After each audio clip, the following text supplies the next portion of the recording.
شہر کی مکھی نے عرض کیا یا حبیبی یا رسول اللہ، چمن میں جا کر ہر قسم کا پھولوں کا رس چوستے ہیں، پھر اسے اپنے چھتوں میں اگل دیتے ہیں، یا رسول اللہ وہی شہر بن جاتا ہے۔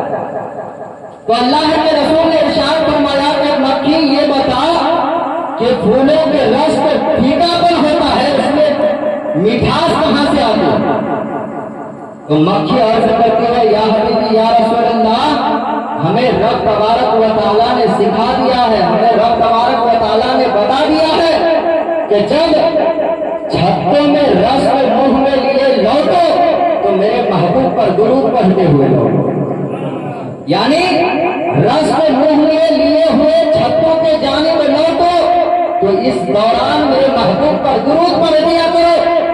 یا رسول اللہ، مکھی عرض کرتے ہیں یا رسول اللہ، جب چھتوں کے جانب لوٹتے ہیں منہ میں رس ہوتا ہے، اسی ٹائم آپ پر درود پڑھ دیا کرتے ہیں، اسی کی برکت سے اللہ تبارک و تعالیٰ اس رس میں مٹھاس بھی پیدا فرما دیتا ہے اور شفا بھی پیدا فرما دیتا ہے اور لذت بھی پیدا فرما دیتا ہے۔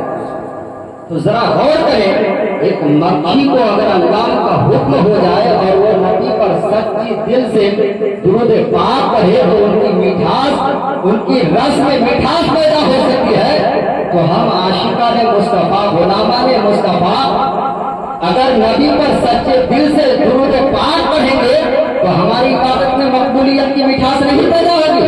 یقیناً ہوگی، ہمارا یقین ہے کہ پیدا ہوگی، کیونکہ حضور فرماتے ہیں، اللہ تبارک و تعالیٰ خود فرماتا ہے کہ میں خود میرے محبوب پر درود پڑھتا ہوں۔ آپ کو ایسے ہی درود پاک پڑھنے کے لیے نہیں کہا جاتا ہے، اللہ تبارک و تعالیٰ خود اپنے محبوب پر درود پڑھتا ہے۔ قرآن کہتا ہے یا ایھا الذین آمنوا، قرآن کہتا ہے ان اللہ وملائکتہ یصلون علی النبی یا ایھا الذین آمنوا صلوا علیہ وسلموا تسلیما، جس کا مطلب یہ ہے کہ بے شک اللہ اور اس کے مقدس فرشتے نبی پر درود بھیجتے ہیں۔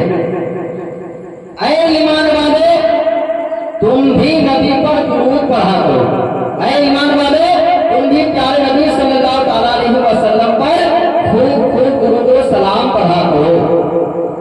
تو اللہ تبارک و تعالیٰ خود اپنے محبوب پر درود بھیجتا ہے اور ایمان والوں کو پڑھنے کا حکم دیتا ہے، اور ایمان والا پڑھتا بھی ہے، اور کچھ بیمان بھی ہے جو درود پاک کا انکار کرتا ہے، تو ان کو انکار کرنا مبارک ہو، ہمیں درود پڑھنا مبارک ہو۔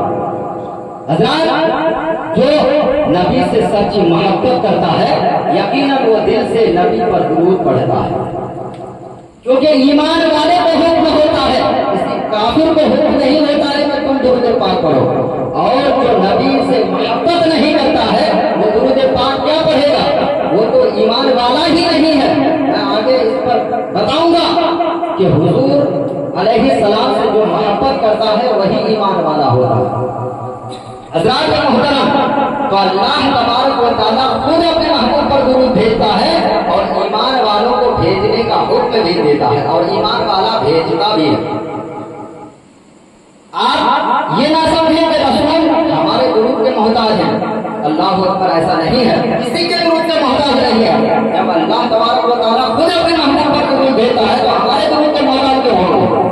ایسا نہیں ہے، بلکہ ہم درود پڑھیں گے تو ہماری نیکیوں میں اضافہ ہوگا، ہمارے درجات بلند کیے جائیں گے، ہمارے گناہوں کو مٹائے جائیں گے، ہمارے فائدے کے لیے درود پڑھنے کے لیے کہا جاتا ہے۔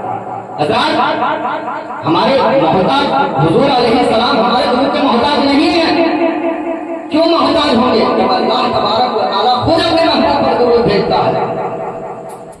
آپ ذرا غور کریں، قرآن پڑھیں، حدیث پڑھیں تو معلوم یہ ہوگا، پتہ یہ چلے گا کہ بہت سے کام ایسے ہیں جو اللہ ہی کر سکتا ہے، ہم نہیں کر سکتے۔ آپ کو مثال کے طور پر بتاتے چلیں کہ موت اللہ دیتا ہے، ہم نہیں دے سکتے، زندگی اللہ دیتا ہے، ہم نہیں دے سکتے، روزی اللہ دیتا ہے، ہم نہیں دے سکتے۔ بعض کام ایسے بھی ہیں جو ہم کرتے ہیں، اللہ اس سے پاک ہے، ہم نماز پڑھتے ہیں، اللہ اس سے پاک ہے، ہم عبادت کرتے ہیں، اللہ اللہ اس سے پاک ہے. ہم سجدہ کرتے ہیں, اللہ اس سے پاک ہے. ہم زکات دیتے ہیں, اللہ اس سے پاک ہے. ہم خیرات کرتے ہیں, اللہ اس سے پاک ہے. بے شمار عبادتیں کرتے ہیں, اللہ اس سے پاک ہے. آپ پورے قرآن کو پڑھ ڈالیں, پوری حدیث کی کتاب کو پڑھ ڈالیں, اللہ تبارک و تعالیٰ نے کوئی ایسا کام نہیں بتایا جو اللہ بھی کرتا ہو اور اپنے بندوں کو کرنے کا حکم بھی دیتا ہو.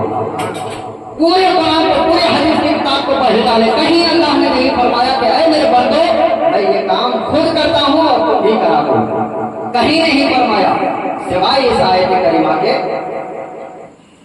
ان اللہ و ملائکتہ یصلون علی النبی یا ایھا الذین آمنوا صلوا علیہ وسلموا تسلیما.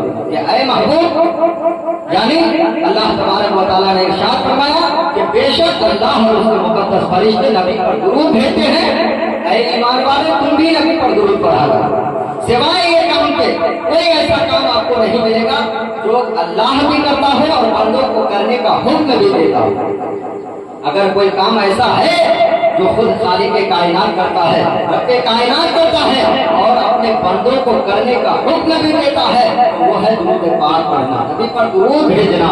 تو آپ جب بھی حضور کا نام آئے, حضور علیہ السلام کا نام کہیں پڑھیں یا سنیں, محبت سے درود پاک پڑھ دیا کریں. اس کی بے شمار فضیلتیں ہیں.